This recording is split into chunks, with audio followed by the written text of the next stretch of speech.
Samantala, dinipensahan ni Pope Francis ang desisyon sa pagbibigay ng basbas sa same-sex couples na idineklara noong December 18.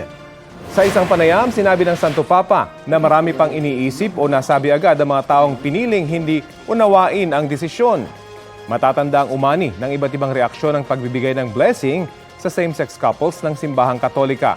Kabilang dyan ang hindi umano pagpayag ng ilang obispo na ipatupad yan sa nasasakupan nilang mga pari sa Africa. Paulit-ulit namang nilinaw ng Vatican na hindi katumbas ng sakramento ng kasal sa pagitan ng babae at lalaki ang blessing.